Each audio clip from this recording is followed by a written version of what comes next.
What's up guys, back with another video, and recently I've been going back and playing some of the older Far Cry games, and today I'd like to go over some of what I think are among the best weapons in Far Cry 3.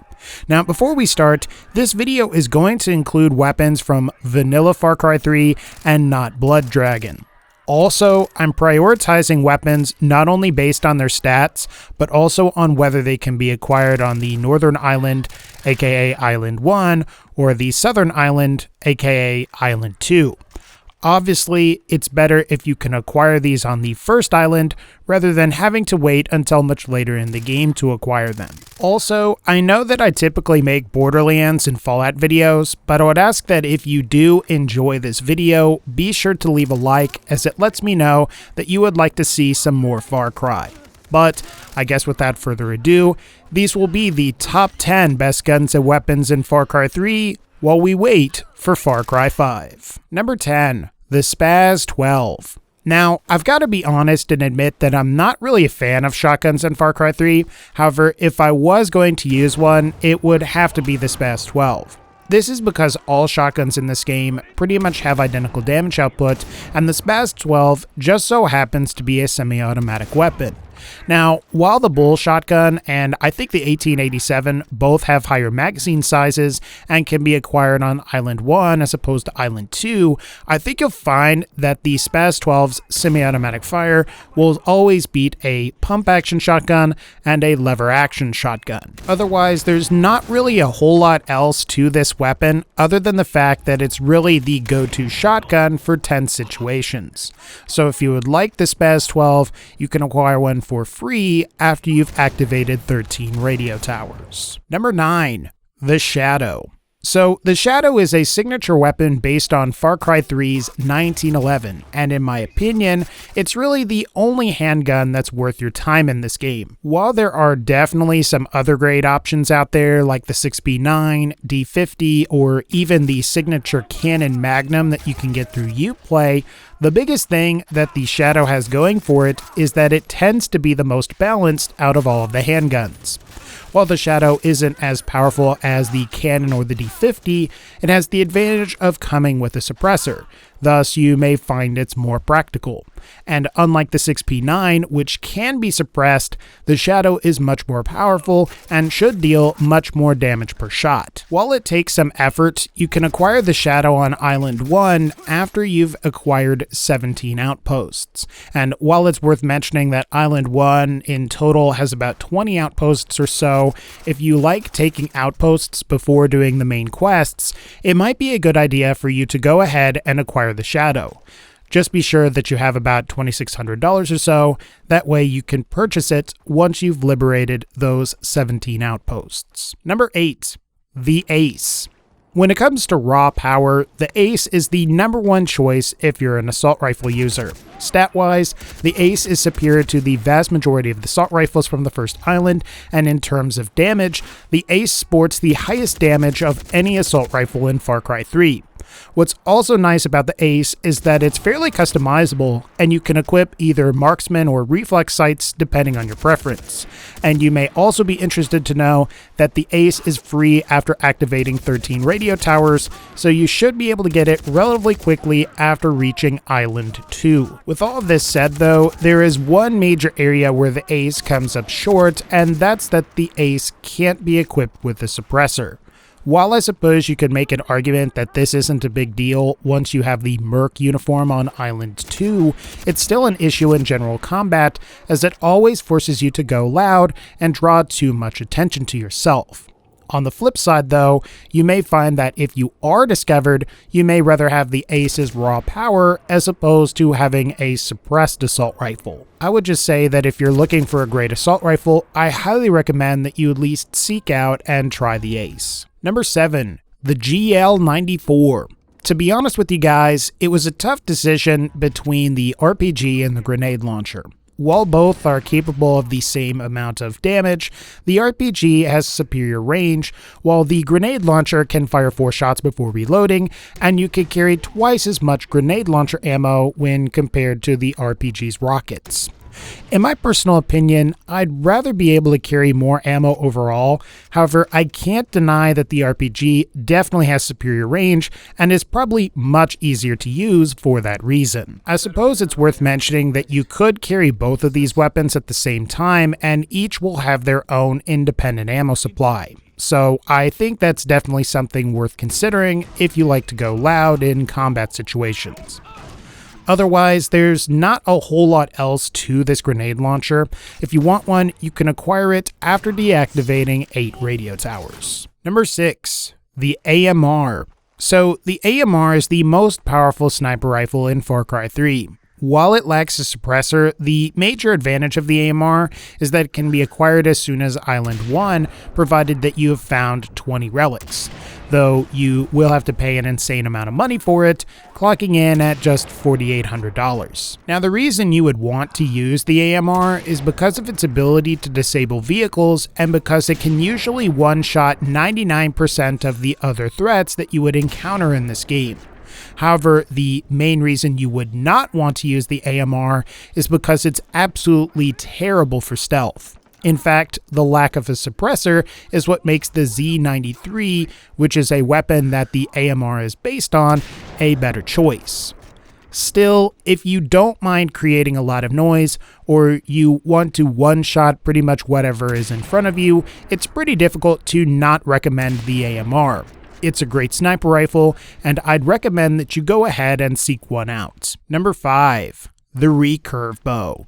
So there's a pretty big chance that if you've played Far Cry 3 for any amount of time, that you're likely well acquainted with this particular weapon. Now, you may be surprised to know that the Recurve Bow is actually capable of an impressive amount of damage, and it will usually kill most generic enemies in one shot. And perhaps the best part about the Recurve Bow is that it's quiet and ammo is usually retrievable. It's also pretty nice that you can craft fire or explosive arrows. While these aren't retrievable, explosive arrows basically up the lethality, while fire arrows can be used to light things on fire. Otherwise, there's not much else to this weapon other than it's obtained relatively early, as you can receive it for free after deactivating 3 radio towers. The bow is a pretty versatile weapon, and I would recommend that you always keep it in your loadout. Number 4. The Shredder. So, the Shredder is based on Far Cry 3's Vector 45 ACP SMG, and just like the Shadow is for handguns, I'd go as far to say that the Shredder is really the only SMG in Far Cry 3 that's worth your time. Not only is the Shredder the most powerful SMG in terms of raw power, but it also tends to be the most balanced when compared to Far Cry 3's Vector 45 ACP, as well as the BZ-19 SMG. It's also worth mentioning that the Shredder can be acquired earlier than both the standard Vector and BZ-9, as you will simply need to acquire 10 memory cards and have about $3,300 to spare. This means that the Shredder can be acquired as soon as Island 1, provided you're willing to capture several outposts and check the buildings for memory cards. With all of this said though, there are some downsides to the Shredder, and I would say that one of those downsides is the fact that the Shredder is an SMG in a game where the vast majority of enemies are carrying assault rifles. Thus, when you go to loot these enemies, you're usually getting assault rifle ammo as opposed to SMG ammo. You may also find that the BZ-19 or standard Vector are more desirable because both are more customizable, and the Shredder's optic in particular kinda sucks, and I wish you could change it in-game. Still, the Shredder is a phenomenal weapon and is highly recommended. Number 3. The Z93. In my humble opinion, the Z93 is the best sniper rifle in Far Cry 3. While there are other great snipers available like the suppressed M700 or even the AMR, the Z93 is almost as powerful as the AMR, and unlike the AMR, it can be suppressed. This is a big deal, as you won't constantly be alerting enemies or animals while using a suppressed Z93, thus alleviating you from a lot of the headache. And while the damage isn't quite as high as the AMR's, it's still substantial enough to easily eliminate most enemies. The problem with the Z93 is that while you can use it during certain missions on Island 1, you can't reliably own this sniper until you've made it to Island 2. This is because you either have to loot it off of a privateer or receive it for free by activating 15 radio towers. In contrast, the player can obtain either the M700 Predator or AMR on Island 1 and own both outside of certain story missions. But if you're looking for what is possibly the best sniper rifle in Far Cry 3, I'd say that a suppressed Z93 is probably the best sniper in the game. Number 2, the Ripper. The Ripper is a signature weapon that's based on the MKG, and sort of like the Shredder or Shadow, it is the only LMG type weapon in Far Cry 3 that's worth your time. That's not to say that the other LMGs available like the PKM, U100, or MKG are bad per se, it's just that the Ripper is substantially better than all of them. I guess to be fair, the standard MKG variant has better range and can be customized with a better optic. However, the Ripper ultimately exceeds it due to not only its superior fire rate, but also because of its larger magazine size. It's also worth mentioning that the Ripper can be acquired after completing 6 trials of the Rock Yacht, which basically means that you could potentially acquire it on Island 1, thus making the other choices for LMGs obsolete before you even arrive on Island 2.